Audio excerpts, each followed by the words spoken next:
Tu as déjà prié de tout ton cœur, suppliant Dieu d'intervenir. Et pourtant, tu as eu l'impression qu'il gardait le silence. Moi aussi, j'ai vécu ça. Il y a eu des moments où j'ai prié, j'ai pleuré devant le Seigneur, j'ai demandé à Dieu de me montrer un signe, de me faire savoir sa volonté, une direction que j'allais suivre. Mais avec le temps, j'ai compris que Dieu répond toujours, parfois d'une manière inattendue. Aujourd'hui, je vais te partager des signes que j'ai vus dans ma propre vie, qui montrent que Dieu est à l'œuvre, même quand on ne réalise pas encore. Je me souviens d'une période où j'étais angoissé par une décision à prendre. J'ai prié encore et encore. Et un jour, sans explication, cette anxiété a disparu. Comme si un poids était tombé de mes épaules. Ce n'est pas que la situation avait changé, mais mon cœur, lui, était en paix. C'est un des plus grands signes qui montre que Dieu répond.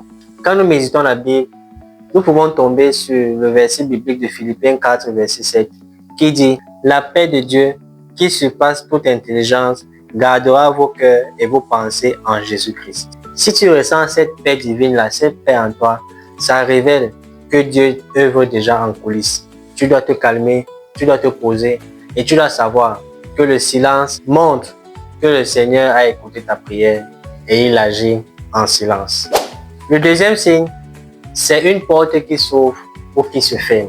Vous savez, dans votre marche avec le Seigneur, vous pouvez avoir ce sentiment que Dieu veut que vous preniez certaines directions. Même dans ma propre vie, j'ai eu des moments où je sentais que Dieu voulait que je prenne certaines directions. Tout allait bien, tout se déroulait bien, jusqu'au dernier moment où tout s'est écroulé. Sur le coup, j'étais déçu, triste même à la limite. Mais avec du recul, j'ai compris que Dieu me protégeait sûrement d'un piège que je ne voyais pas. C'est pour ça que vous pouvez voir dans Apocalypse 3, verset 7, la Bible nous fait comprendre que ce que Dieu ouvre, personne ne peut le fermer. Et ce qu'il ferme, personne ne peut l'ouvrir. Tu dois comprendre que les portes qui se ferment devant toi peuvent être un très grand signe qui reflète que Dieu veut que tu prennes une direction qui est meilleure pour ta vie. Donc devant les portes qui se ferment, ne pense pas toujours que c'est le diable.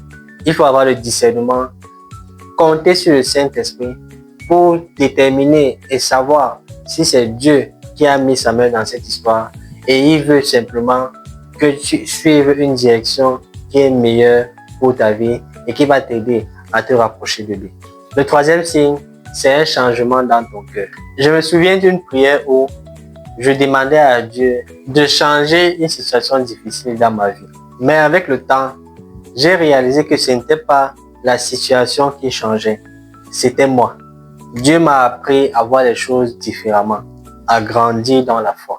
Tu dois comprendre que parfois le rôle de Dieu, ce n'est pas d'enlever cette épreuve qui se place devant toi, mais il te donne la force, la capacité pour pouvoir surmonter cette épreuve-là. Et le fait de recevoir ce changement dans ton cœur-là est un reflet important qui montre que Dieu écoute nos prières et Dieu exauce à nos demandes. Le quatrième signe, c'est une confirmation au travers des autres. Il est déjà arrivé plusieurs fois de prier, mais de recevoir une réponse de manière inattendue. Parfois, la réponse me vient d'une prédication, d'une conversation avec un frère ou une sœur, ou un simple verset biblique qui revient dans mon esprit, dans mon cœur encore et encore. Une fois, après avoir prié, un ami est venu vers moi et il m'a dit exactement ce dont j'avais besoin d'entendre, sans même savoir ce que j'avais prié. Ce n'est pas du tout un hasard. Dieu parle au travers des autres. C'est pour ça qu'il est très important d'avoir le discernement et de savoir que Dieu peut parler au travers de ton frère et de ta soeur qui est à côté de toi.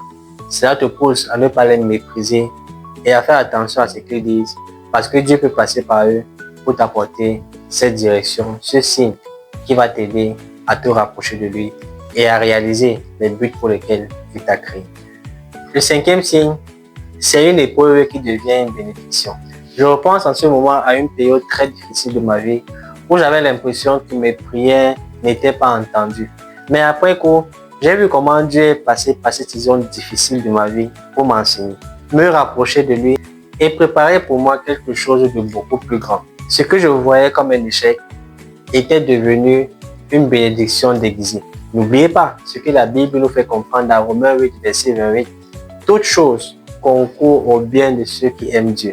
Même ce qui semble négatif peut être une réponse pour ton bien. Dieu répond toujours Peut-être pas comme toi tu l'imaginais. Et peut-être pas au moment où tu l'attendais. Mais il agit. Il agit toujours. Regarde bien autour de toi. Sens sa paix dans ta vie. Observe les portes qui s'ouvrent et celles qui se ferment. Écoute les confirmations qu'il t'envoie au travers des prédications, au travers de ton frère et de ta soeur ou d'un verset biblique qui résonne dans ton esprit. Et surtout, sois patient. Écris en commentaire un moment où tu as vu Dieu répondre à ta prière. Qui sait, ton témoignage pourrait encourager quelqu'un d'autre. N'oublie pas de partager cette vidéo à quelqu'un qui en a besoin. Et surtout, continue de prier car Dieu écoute tes prières. Que Dieu te bénisse. Shalom.